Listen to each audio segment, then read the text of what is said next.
$1,000 a Plate by Jack McKenty first appeared in the October 1954 edition of Galaxy magazine. Instead of focusing on the bravery and dramatics of space exploration, the short story looks at the more humorous side of things. Like a precursor to the show Futurama, the story posits how mobster-like casino bosses and scientific eggheads can get along on the new settlement of Mars. I hope that you'll enjoy this classic science fiction tale. If you're enjoying this reading from Friendly Frog Press, please make sure to subscribe and hit that like button. $1,000 a Plate by Jack McKenty, narrated by Beauheart. Sunset on Mars is a pale, washed-out, watery sort of procedure that is hardly worth looking at. The shadows of the cactus lengthen, the sun goes down without the slightest hint of color display, and everything is dark. About once a year there is one cloud that turns pink, briefly. But even the travel books devote more space describing the new sign adorning the Canal Casino than they do on the sunset. The night sky is something else again. Each new crop of tourists goes to bed at sunrise the day after arrival with stiff necks from looking up all night. The craters of the moons are visible to the naked eye, and even a cheap pair of opera glasses can pick out the buildings of the Deimos space station. A typical comment from a sightseer is, "Just think, Fred, we were way up there only 12 hours ago." At fairly frequent intervals, the moon's eclipse. The local Chamber of Commerce joins with the gambling casinos to use these occasions as excuses for a celebration.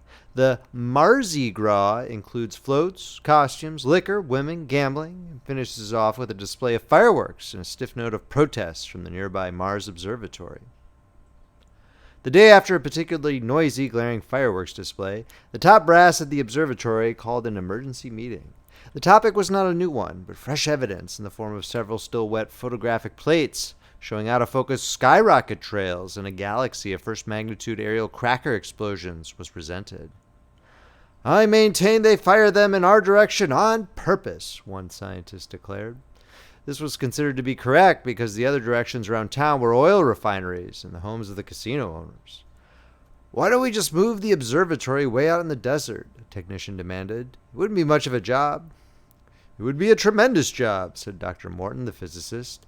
"If not for the glare of city lights on Earth, we wouldn't have had to move our telescopes to the moon.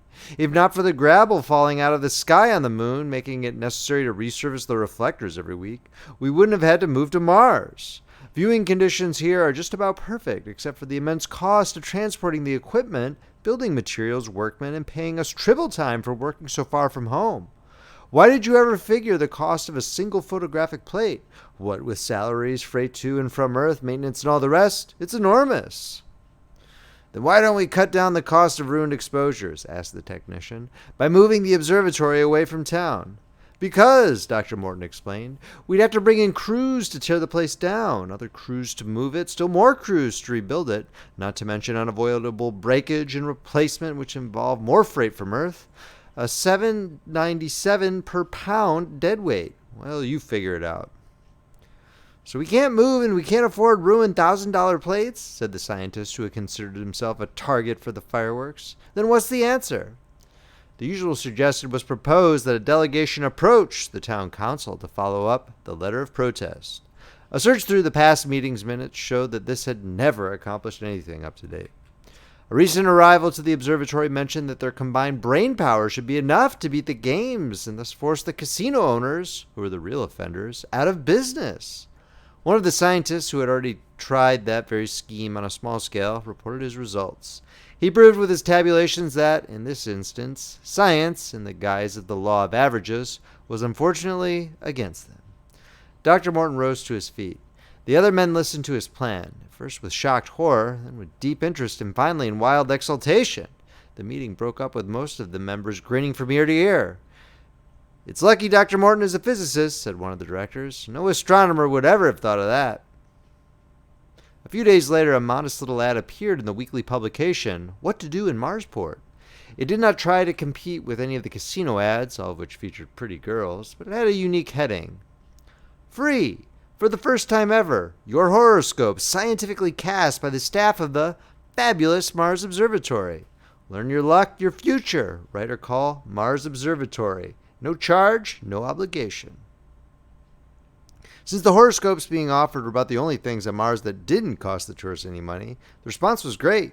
The recipient of a horoscope found a mimeograph folder which contained 3 pages describing the present positions of the planets, where to look for Earth in the sky, and what science hoped to learn the next time Mercury was in transit. The 4th page held the kicker. It said that while the tourist luck would be better than average at most of the gambling houses, he would lose consistently if he played at Harvey's club. Within 2 days, the only people playing at Harvey's were the shills. The following day, the visitors to the observatory included Harvey. The gambler was welcomed with mingled respect for his money and contempt for his occupation. He was taken immediately to see Dr. Morton, who greeted him with a sly smile. Harvey's conversation was brief and to the point. "How much?" he asked, waving a horoscope under Dr. Morton's nose. "Just a promise," said the scientist. Harvey said nothing but looked sullen. "You are on the town council," Morton continued. "Now, the next time the question of tourist entertainment is discussed, we want you to vote a fireworks display." He then explained how important plates had been ruined by skyrocket trails. Harvey listened with great interest, especially when Dr. Morton flatly stated that each casino, in turn, would get the same publicity in the horoscopes. "The council members are all for the tourists," Harvey commented, "and you guys are supposed to be nuts, like all scientists. But I'll do like you say." He reached into his pocket. "Here's $50. Use it for a full-page ad this time. Do the Desert Sands Casino in your next horoscope. And say, before I go, can I look through the telescope? I never seem to have the time before." At weekly intervals, Dr. Morton did the Desert Sands, Franklin's Paradise, the Martian Gardens, and the Two Moons Club. From each owner, he extracted the same promise to vote against the fireworks at the council meetings. The technique was settling down to a routine. Each victim came, made the promise, paid for the following week's ad, named the next casino, and was taken on a tour of the observatory. Then disaster struck. It took the form of an interplanetary telegram from Harvard Observatory, their parent organization. It read, "Earth newspapers carrying accounts of horoscopes published by your organization. Very unscientific. Must stop at once. Find other solution." Signed L.K. Bell, Director.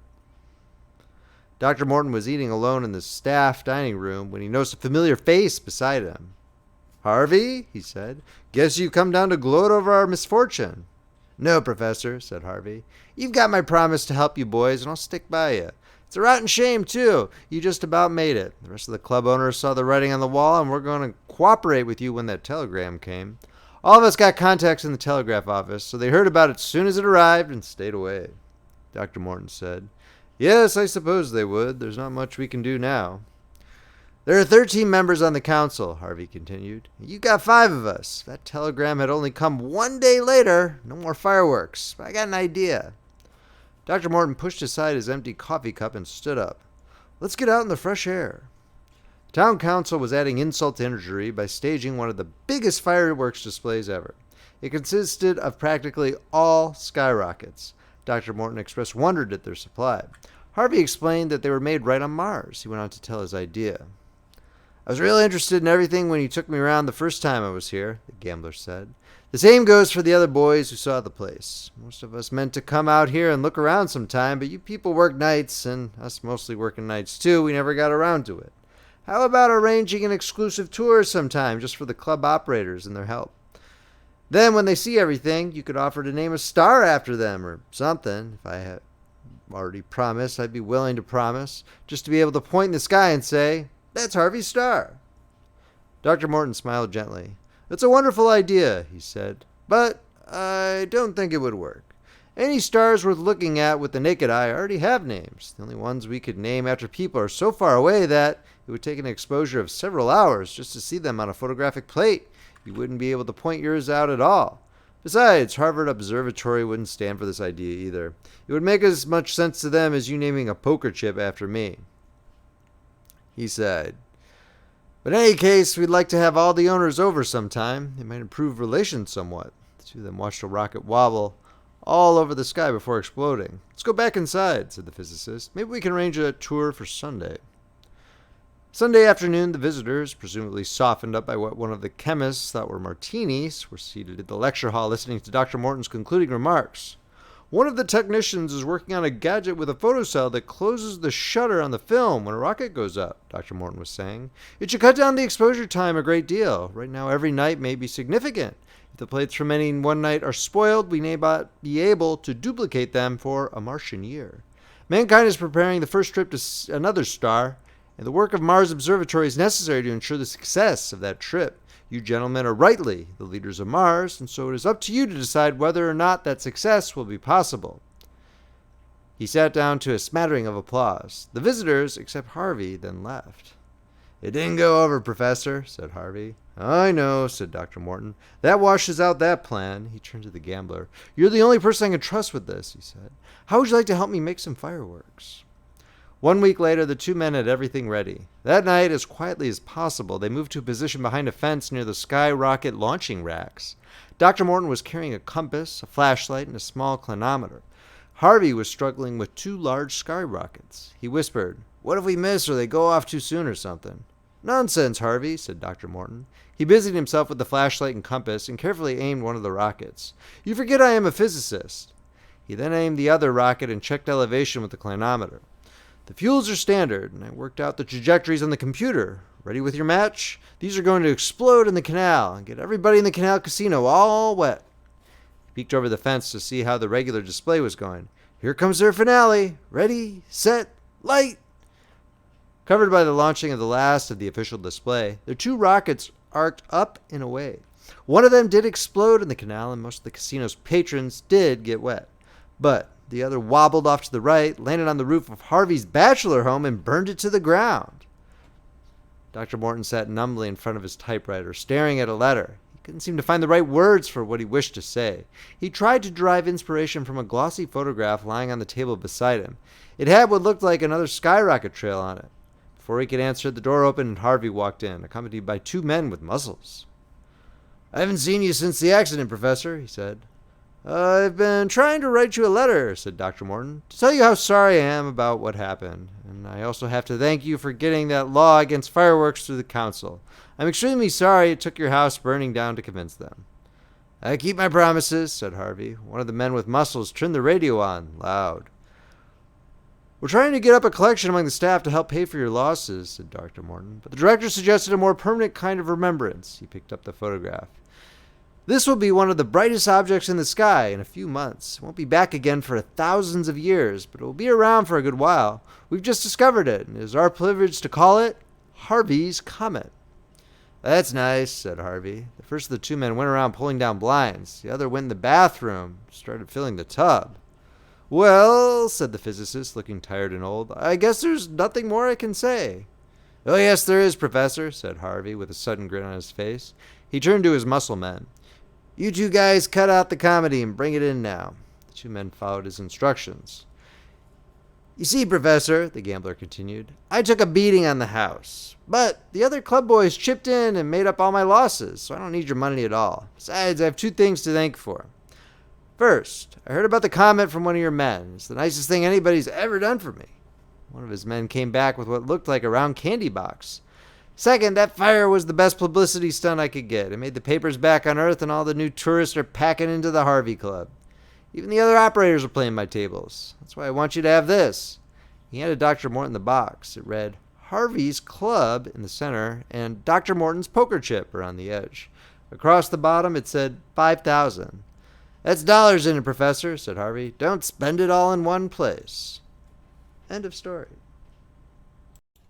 If you enjoyed this reading, please make sure to subscribe, hit that like button, and check out friendlyfrogpress.com, where you can see where our collection of eBooks, paperbacks, and audiobooks are available. Friendly Frog Press, where the classics come alive. This is Paul Beauheart, signing off.